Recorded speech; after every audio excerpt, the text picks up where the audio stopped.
সুপ্রিয় দর্শক, আসসালামু আলাইকুম। সবাইকে স্বাগত জানাচ্ছি আজকের গুরুত্বপূর্ণ সংবাদে। প্রথমেই জানিয়ে দিচ্ছি সংবাদ শিরোনাম। মার্কিন অবরোধ অব্যাহত থাকলে ফের হরমুজ বন্ধের হুমকি ইরানের। এদিকে লেবাননে বোমা হামলা বন্ধে ইসরায়েলকে সতর্ক করলেন ট্রাম্প।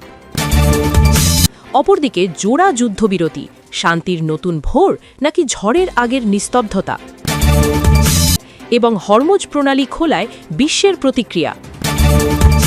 সবশেষে থাকছে বদলে গেল ইতিহাস, লোকসভায় ভোটে হারলেন মোদি।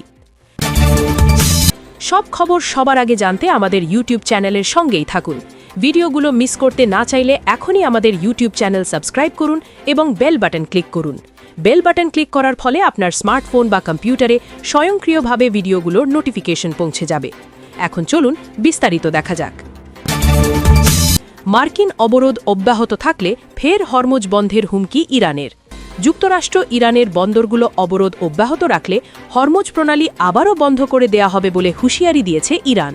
শনিবার 18 এপ্রিল সামাজিক যোগাযোগ মাধ্যম এক্সে দেয়া পোস্টে ইরানের পার্লামেন্টের স্পিকার মোহাম্মদ বাগের গালিবাফ এ হুঁশিয়ারি দেন। তিনি বলেন, অবরোধ অব্যাহত থাকলে হরমুজ প্রণালী খোলা থাকবে না। এই জলপথ দিয়ে জাহাজ চলাচল ইরানের অনুমোদনের ওপর নির্ভর করবে। এদিকে ইরানের প্রতিরক্ষা মন্ত্রণালয় জানিয়েছে, শর্ত সাপেক্ষে হরমুজ প্রণালী পুনরায় খুলে দেয়া হয়েছে। মন্ত্রণালয় সতর্ক করেছে, এই গুরুত্বপূর্ণ নৌপথের ব্যবহার বর্তমান যুদ্ধবিরতি পরিস্থিতির ওপর নির্ভরশীল। মন্ত্রণালয়ের মুখপাত্র ব্রিগেডিয়ার জেনারেল রেজা তালাই নিকটেরের বরাত দিয়ে ইরানের ফার্স নিউজ এজেন্সির প্রতিবেদনে প্রতিবেদিত হয়, শুধুমাত্র যুদ্ধবিরতির শর্তে এবং শর্ত সাপেক্ষে হরমুজ প্রণালী খোলা থাকবে। তিনি আরও বলেন, সামরিক জাহাজ এবং শত্রু শক্তির সঙ্গে যুক্ত জাহাজগুলোর হরমুজ প্রণালী দিয়ে যাওয়ার কোনো অধিকার নেই। হরমুজ প্রণালী খুলে দেওয়ার সিদ্ধান্তকে সাময়িক উল্লেখ করে দেশের প্রতিরক্ষা মন্ত্রণালয়ের মুখপাত্র বলেন, লেবাননের পরিস্থিতি সহ স্থলভাগের অবস্থার পরিবর্তন হলে এই গুরুত্বপূর্ণ জলপথটি আবারও বন্ধ করে দেয়া হতে পারে। শুক্রবার ট্রাম্প দাবি করেছেন, ইরান হরমুজ প্রণালী খুলে দিতে এবং কখনোই আর বন্ধ না করতে সম্মত হয়েছে। ট্রুথ সোশ্যালে তিনি লিখেছেন, ইরানের বন্দরগুলোতে যুক্তরাষ্ট্রের চলমান নৌ অবরোধ ইরানের ক্ষেত্রে সম্পূর্ণ শক্তি এবং কার্যকারিতা সহ বহাল থাকবে যতক্ষণ না আমাদের সঙ্গে ইরানের লেনদেন শতভাগ সম্পন্ন হয়। বার্তা সংস্থা রয়টার্সকে এক ইরানি আধিকারিক জানিয়েছে, মার্কিন পতাকাবাহী জাহাজসহ সব বাণিজ্যিক জাহাজ হরমুজ প্রণালী দিয়ে পারাপারের অনুমতি পাবে, তবে নৌবাহিনীর জাহাজগুলো এই অনুমতি পাবে না। এদিকে লেবাননে বোমা হামলা বন্ধে ইসরায়েলকে সতর্ক করলেন ট্রাম্প।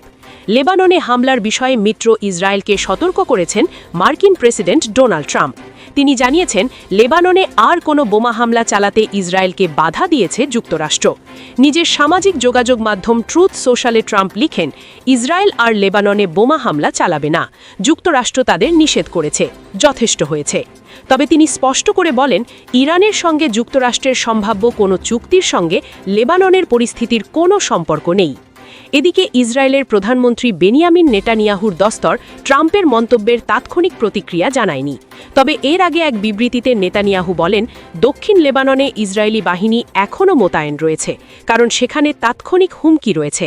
তিনি বলেন, রকেট এবং ড্রোন হুমকি মোকাবেলায় আমরা কিছু পদক্ষেপ নেয়ার পরিকল্পনা করেছি, যা এখানে বিস্তারিত বলছি না।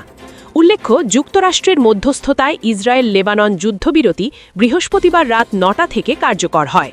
গত 2 মার্চ হিজবুল্লাহ উত্তর ইসরায়েলে হামলা চালালে সংঘাত শুরু হয়, যা পরে বড় আকার নেয়। এই সংঘাতে প্রায় 2000 মানুষ নিহত হয়েছে বলে জানিয়েছে লেবানন কর্তৃপক্ষ। অপরদিকে জোড়া যুদ্ধবিরতি, শান্তির নতুন ভোর নাকি ঝড়ের আগের নিস্তব্ধতা? মধ্যপ্রাচ্যের আকাশ থেকে বারুদের গন্ধ কি তবে মিলিয়ে যেতে শুরু করেছে? ইরান এবং লেবাননে বর্তমানে দুটি পৃথক যুদ্ধবিরতি কার্যকর থাকায় অঞ্চলটিতে ঐতিহাসিক কোনো অর্জনের সম্ভাবনা উকি দিচ্ছে। যদিও এই যুদ্ধবিরতিগুলোকে অত্যন্ত ভঙ্গুর বলে অভিহিত করছেন বিশ্লেষকরা, তবুও যুদ্ধের দামামা স্তিমিত হওয়ার এই মুহূর্তটি একই সাথে সম্ভাবনা এবং চরম ঝুঁকির বার্তাও বহন করছে। বৃহস্পতিবার 16 এপ্রিল রাতে ইসরায়েল এবং ইরান সমর্থিত সশস্ত্র গোষ্ঠী হিজবুল্লাহর মধ্যে 10 দিনের একটি সাময়িক যুদ্ধবিরতি ঘোষিত হয়েছে। আপাতদৃষ্টিতে একে ইরানের বড় বিজয় হিসেবে দেখা যাচ্ছে। তেহরান দীর্ঘদিন ধরে দাবি করে আসছিল, লেবাননে যুদ্ধ না থামলে যুক্তরাষ্ট্রের সঙ্গে কোনো আলোচনা ফলপ্রসূ হবে না। যুদ্ধবিরতি কার্যকর হওয়ার পরপরই ইরান পাল্টা প্রতিক্রিয়ায় ঘোষণা করেছে হরমুজ প্রণালী এখন থেকে সম্পূর্ণ উন্মুক্ত। গত সপ্তাহে ইসলামাবাদে অনুষ্ঠিত দীর্ঘ আলোচনার সময়ই বোঝা যাচ্ছিল লেবাননের লড়াই চললেও ডিপ্লোম্যাসিতে অগ্রগতি সম্ভব। তবে ইরান ও পাকিস্তান উভয়ই লেবানন ইস্যুকে আলোচনার টেবিলে অন্তর্ভুক্ত করার ব্যাপারে অড়িল ছিল। অবশেষে তা বাস্তবায়িত হওয়ায় ইসরায়েলের উত্তরাঞ্চলীয় সীমান্ত সংলগ্ন বাসিন্দাদের মধ্যে তীব্র ক্ষোভ দেখা দিয়েছে। তারা মনে করছেন প্রধানমন্ত্রী বেনিয়ামিন নেতানিয়াহু যুক্তরাষ্ট্রীয় চাপে নত স্বীকার করেছেন, যার ফলে হিজবুল্লাহর রকেট হামলার হুমকি পুরোপুরি নির্মূল হয়নি। ইসরায়েলি পরিপত্র ইসরায়েল হায়োমের প্রতিবেদক শিরিত আবিতান কোহেন আজ সকালে লিখেছেন, এই যুদ্ধবিরতি মূলত সেই পরিস্থিতিকেই বৈধতা দিল যা ইসরায়েল এড়াতে চেয়েছিল, ইরান ও লেবানন ফ্রন্টকে এক সূত্রে গেঁথে ফেলা। হিজবুল্লাহর অভিভাবক অর্থাৎ ইরান এখনও পুরো অঞ্চলের নিয়ন্ত্রণ ধরে রেখেছে, এটা তারই প্রমাণ। তবে এই বহুমুখী সংকটের প্রতিটি পক্ষই এই চুক্তি থেকে কিছু না কিছু সুবিধা পাচ্ছে। মার্কিন প্রেসিডেন্ট ডোনাল্ড ট্রাম্প এবং ইরানি নেতৃত্ব উভয়েই এই যুদ্ধবিরতির ক্রেডিট নিতে পারছেন। নেতানিয়াহু দাবি করতে পারছেন ইসরায়েলি সেনারা এখনও দক্ষিণ লেবাননের মাটিতে অবস্থান করছে।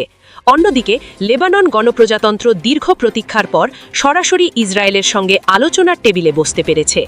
হিজবুল্লাহ এই যুদ্ধবিরতি মেনে নেয়ার ঘোষণা দিলেও তাদের ভাষায় আঙুল এখনও ট্রিগারেই রয়েছে।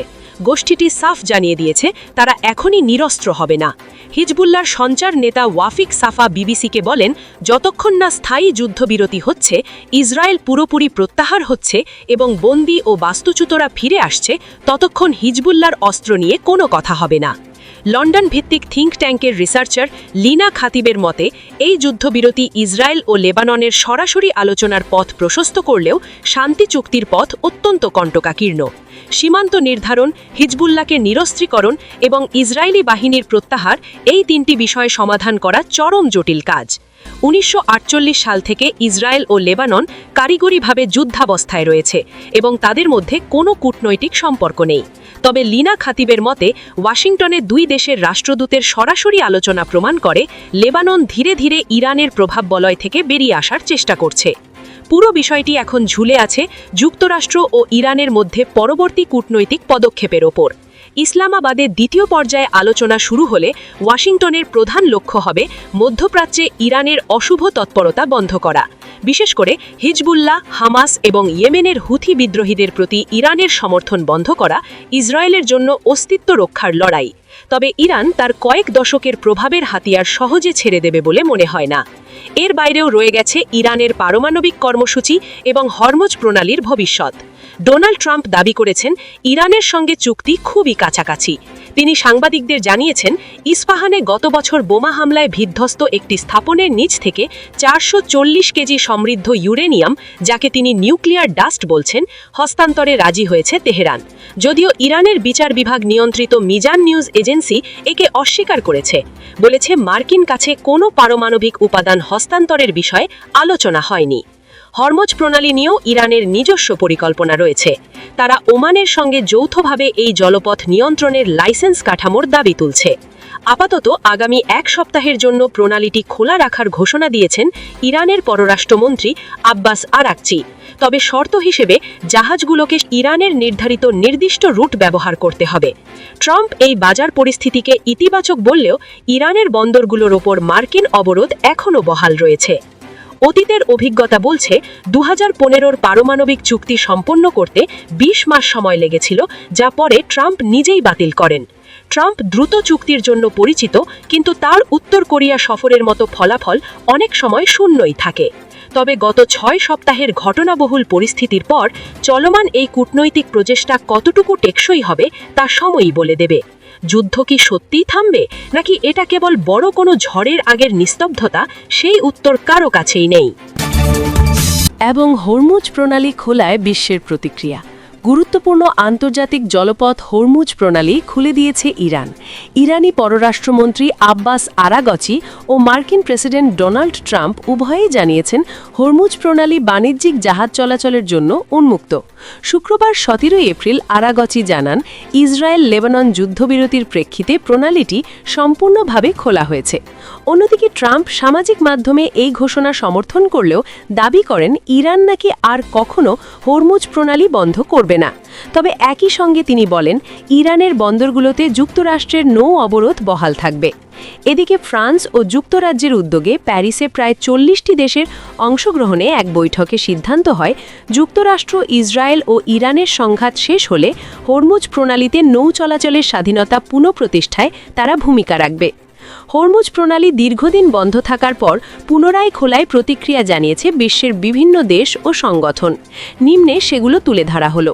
যুক্তরাষ্ট্র প্রেসিডেন্ট ডোনাল্ড ট্রাম্প বলেন, প্রণালী সম্পূর্ণ খোলা এবং স্বাভাবিক চলাচলের জন্য প্রস্তুত, তবে ইরানকে ঘিরে নৌ অবরোধ চুক্তি সম্পূর্ণ না হওয়া পর্যন্ত বহাল থাকবে। পরে তিনি আরও জানান, ইরানের সঙ্গে যুদ্ধ শেষ করার চুক্তি খুবই কাছাকাছি এবং বড় কোনো অচলাবস্থা নেই। ইরান পররাষ্ট্রমন্ত্রী আব্বাস আরাগচি জানান, 10 দিনের ইসরায়েল-লেবানন যুদ্ধবিরতির সময় পর্যন্ত প্রণালী খোলা থাকবে। তবে দেশটির কিছু রাষ্ট্রীয় গণমাধ্যমে ভিন্ন তথ্য উঠে আসে। এক ইরানি শীর্ষ সামরিক কর্মকর্তা বলেন, শুধুমাত্র অসামরিক জাহাজগুলোই ইরানের ইসলামিক রেভলিউশনারি গার্ড কর্পস নৌবাহিনীর অনুমতি নিয়ে চলাচল করতে পারবে। ইরানের আধা সরকারি বার্তা সংস্থা ফার্স জানিয়েছে, দেশের সর্বোচ্চ সিদ্ধান্ত গ্রহণকারী সংস্থা সুপ্রিম ন্যাশনাল সিকিউরিটি কাউন্সিল এই বিষয়ে নীরব রয়েছে এবং নতুন সর্বোচ্চ নেতা মুজতবা খামিনির অবস্থান এখনও স্পষ্ট নয়। যুক্তরাজ্য প্রধানমন্ত্রী কিয়ার স্টারমার প্যারিস বৈঠকে ফ্রান্সের প্রেসিডেন্ট ইমানুয়েল ম্যাক্রনের সঙ্গে যৌথভাবে নেতৃত্ব দেন। তিনি বলেন, প্রণালী খোলার বিষয়টি স্থায়ী এবং কার্যকর হতে হবে। যুক্তরাজ্য ও ফ্রান্স একটি শান্তিপূর্ণ এবং প্রতিরক্ষামূলক বহুমাত্রিক মিশনের নেতৃত্ব দেবে। ফ্রান্স ম্যাক্রন বলেন, আমরা সবাই হরমুজ প্রণালী অবিলম্বে সম্পূর্ণ এবং নিঃশর্তভাবে খুলে দেওয়ার দাবি জানাই। সেই সঙ্গে তিনি প্রণালীকে কোনো ধরনের নিয়ন্ত্রণ বা টোল ব্যবস্থার আওতায় আনার প্রচেষ্টারও বিরোধিতা করেন। জার্মানি চ্যান্সেলর ফ্রেডরিক মেয়ার্স জানান, জার্মানি মাইন অপসারণ এবং গোয়েন্দা সহায়তা দিতে পারে, তবে এর জন্য সংসদের অনুমোদন এবং জাতিসংঘ সুরক্ষা পরিষদের মতো একটি শক্ত আইনি ভিত্তি প্রয়োজন। ফিনল্যান্ড প্রেসিডেন্ট আলেকজান্ডার স্টাব সামাজিক যোগাযোগ মাধ্যম এক্সে দেওয়া এক পোস্টে প্রণালী খোলার ঘোষণাকে স্বাগত জানান, তবে এর দীর্ঘমেয়াদী সমাধানের জন্য কূটনীতিরও প্রয়োজন বলেও জানান তিনি। জাতিসংঘের মহাসচিব অ্যান্টোনিও গুতেরস প্রণালী খোলার ঘোষণাকে স্বাগত জানান এবং এই পদক্ষেপকে সঠিক দিকে অগ্রগতি হিসাবে অভিহিত করেন। আন্তর্জাতিক সামুদ্রিক সংস্থার মহাসচিব আর্সেনিও ডমিঙ্গেজ বলেন, প্রণালী পুনঃচালুর ঘোষণাটি সব বাণিজ্যিক জাহাজের জন্য নিরাপদ এবং স্বাধীন নৌ চলাচলের সঙ্গে সঙ্গতিপূর্ণ কিনা তা যাচাই করা হচ্ছে। শিপিং কোম্পানির প্রতিক্রিয়া নরওয়ের শিপ ওনার্স অ্যাসোসিয়েশন জানায়, মাইন থাকার সম্ভাবনা, ইরানের শর্ত এবং বাস্তব প্রয়োগ এই সব বিষয় পরিষ্কার না হওয়া পর্যন্ত জাহাজ চলাচল ঝুঁকিপূর্ণ। আর জার্মানির হাপাগ লয়েড এবং ডেনমার্কের মেয়ার্সকো জানিয়েছে তারা পরিস্থিতি পর্যবেক্ষণ করছে এবং আপাতত প্রণালী ব্যবহার থেকে বিরত রয়েছে। বাজারের প্রতিক্রিয়া ইরানের হরমুজ প্রণালী ঘোষণার পরপরই তেলের দাম উল্লেখযোগ্যভাবে কমে যায়। বিশ্লেষকেরা মনে করেন এটি যুদ্ধের সমাপ্তি এবং সরবরাহ ব্যবস্থার স্বাভাবিক অবস্থায় ফেরার আশা জাগিয়েছে, যদিও পরিস্থিতি এখনও অনিশ্চিত রয়ে গেছে।